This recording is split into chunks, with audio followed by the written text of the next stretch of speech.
Welcome everybody to another edition of the Locker Room Readout slash Freedom North. I'm your Christian Souls by name of Irie Harris, joined by the best co-host there is, Sapphire Blue, and the Renaissance man himself, Chris Murray.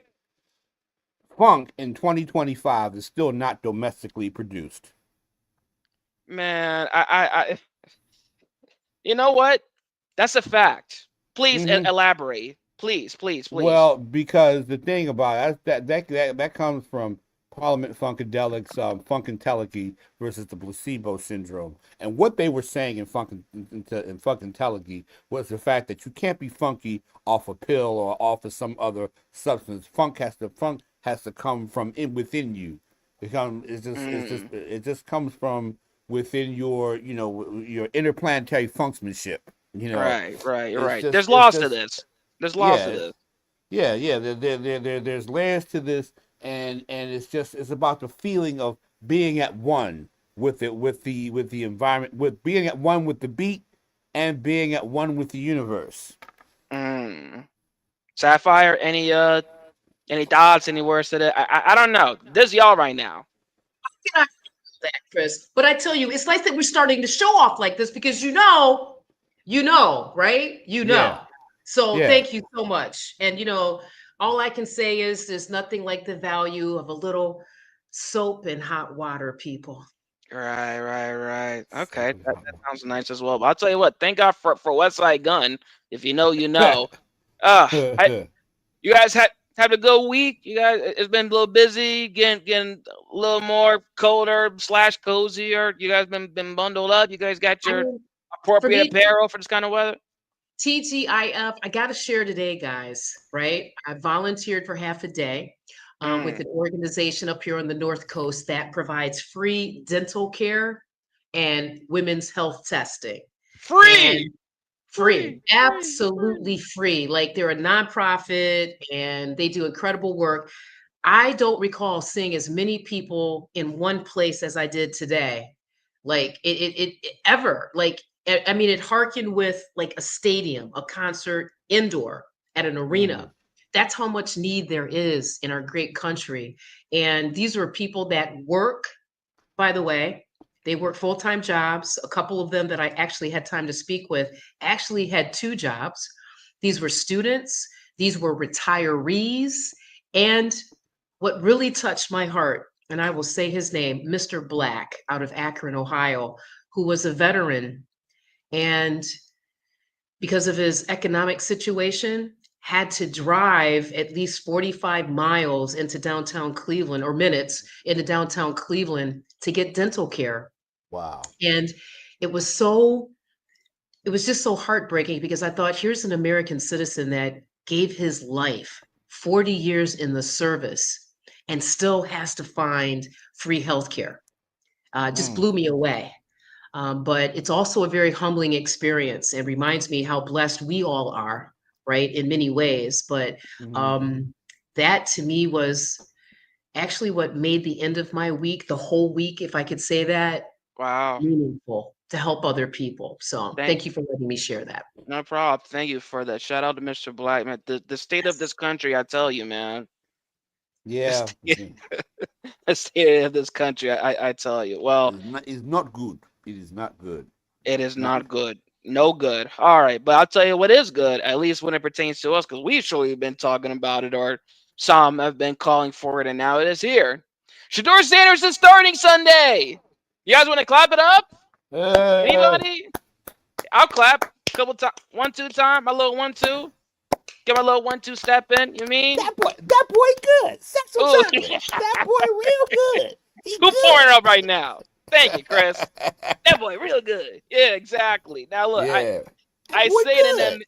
I say it in that manner, and while obviously we do our best to keep it neutral, I mean obviously you'll have different perspectives, some biased, non-biased. I obviously try to keep it neutral, but the reason I come with that kind of excitement is because my my co-host, the best there is, they've been confident the entire time, especially you, Chris, for the Yeah. longest, especially you, Sapphire, for the longest, hmm calling for this.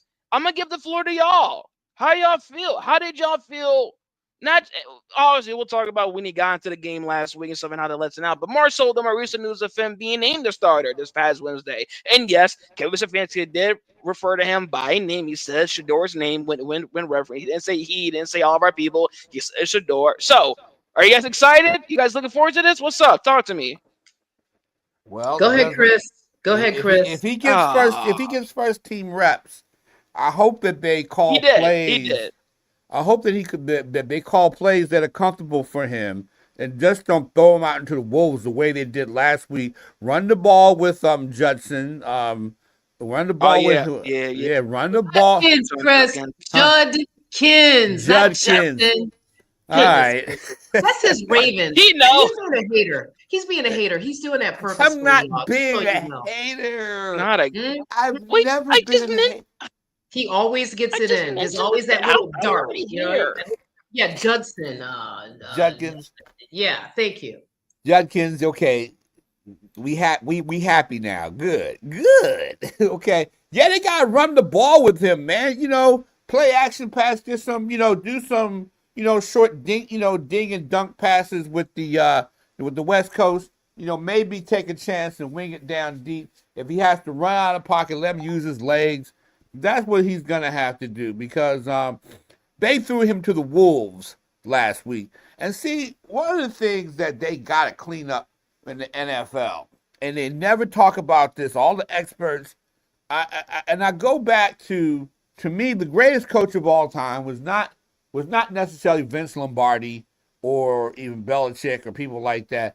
Best coach I ever is the best coach of all time in terms of how to adjust his personnel and to get guys playing was Don Shula of the Miami Dolphins and the Baltimore Colts. Don Shula, always had a good, solid backup in case something happened to the starters. This happened in 1965. It happened in 68. It happened in 72 with the Dolphins when Earl Morrall, his backup in Baltimore, backed up Bob Greasy, and they went to that undefeated season. So, excuse me. Sorry. So, from that standpoint, you know, I don't know why teams don't give the backup maybe at least 10% of the reps and of the game plan because what happens if your quarterback gets hurt? What happens in a situation? There's never any continuity. Next man up, right? Yes, next man up, and if you want to truly have next man up, you got to give your second string some of the reps, some just in case. And I don't get why teams don't do that. And usually the backup becomes like all green and don't know and especially if it's a rookie, he's gonna come in there all green and not knowing what to do. And I don't, for the life of me, knowing how injuries go in pro football, I don't understand why coaches really don't, think ahead, and let a guy be the backup and let him take some reps, some just in case reps and whatnot. Find out what he's comfortable with even before Right. you put him in the game. I don't get that. And some nitwit from the NFL network will tell me one thing. Well, the coaches don't want to do this or do that. But at the end of the day, you got to understand that your quarterback might get hurt during the course of a 16-game season. Just might do it. Right. Right. Sapphire, you want to pick it back off of that? Or any thoughts within everything right now within this saga right now? I just feel so much because the fact that the young man has not gotten any first team reps since the moment he was drafted to the moment they did, like Chris said, just throw him out there. To me, that's just straight up mismanagement. This is the NFL. Takes one play to end a season and a career. Why a team would not have a contingency in place vis-a-vis get 10% of the reps is too much. And so when I listen to all of the pundits, the sports pundits and aficionados and former players, and listen to them say the same thing that Chris just said, it is a wonder that Kevin Stefanski is still the head coach of this football team, right? And Chris said something very insightful in the preseason. I believe it was our show the next week after the draft.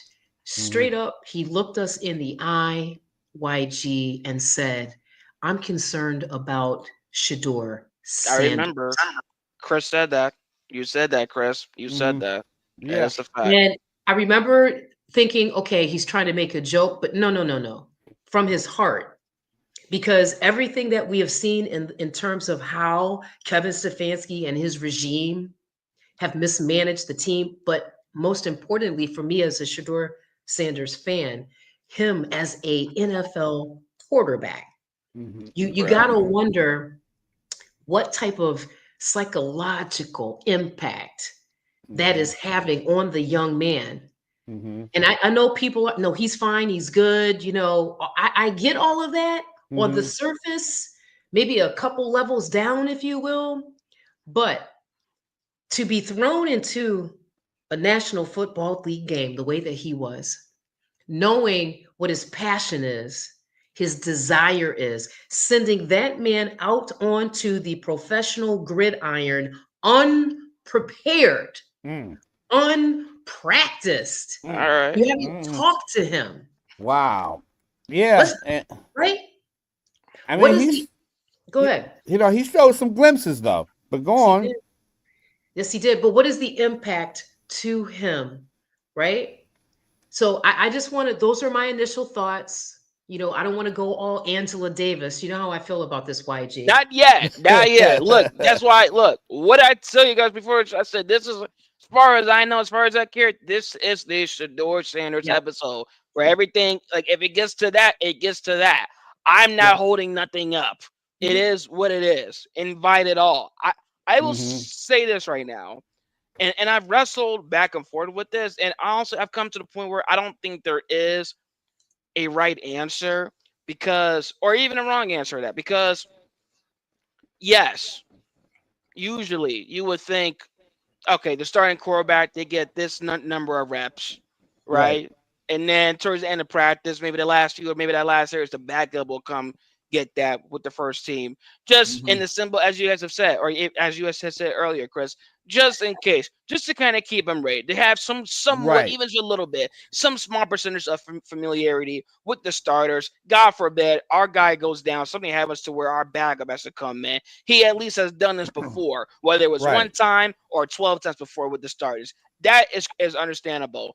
But then at the same time, it's like, wait a minute, we have two rookie quarterbacks. So the first team reps is very pivotal and very important for the both of them. And Gabriel being the starter needs that. But then you can make the argument of, wait a minute, when Joe Flacco was here and he was getting on the first team reps, and I remember talking about this before. I remember talking about it on this show. OTAs, they were force feeding Kenny Pickett and Dylan Gabriel them first team reps, while Joe Flacco, for better or worse, was unwrittenly the starter. OTA's training camp, I remember Gabriel getting them first team reps, and that's when it would come with the fans booing him, because some of the passes would be a little lopsided, or it would get batted down, and then they say, boo, get him out of here, we want Shador. But during OTAs and training camp, there was only one time where Shador went up against the first team. From what I remember, it was one series, 3 snaps. I believe he completed 2 of his passes within those 3 snaps.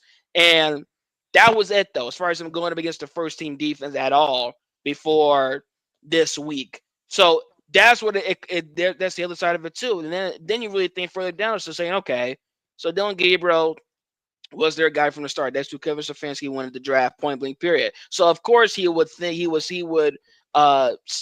see, foresee Dylan Gabriel starting at some point if it wasn't Joe Flacco the entire time. But things are just taking a whole turn, and that's why I'll come full circle and say I've come to the point where I don't know if there is a right or wrong answer, because it furthermore brings question to what are they doing, and I don't know. And honestly, I don't think they know either. They just go step by step and hope something. I'm serious. I'm really not trying to be facetious there. But this specific topic regarding the first team reps, people are arguing. People like former veteran quarterbacks. You got freaking Josh McCown, who played 15, 16 years plus as a journeyman backup. coming out of the woodworks to talk about how it really goes down. All these voices and pundits coming about, and that's what I'm thinking. Wait, what are we really doing? What are we really talking about? Are any of us making sense? So I'll keep it at that. Thank you for letting me go on that little couple minute tangent. Right now. No, look, trust me though, we have a lot more to talk about for sure. This is the Sanders episode. With all due respect to the AFC North and everything, this is you Oh, mean this is the Sanders episode. Okay, so Right. we're gonna put a dot in it right now. Let's put a pin in there. Come back to it right then in the next segment. This is the Locker Room Readout / Reader North. I'm Ivory Harris. That's Sapphire Blue. That's Chris Murray. You know what it is. You're not going nowhere. On that dot. We'll be right back in a sec.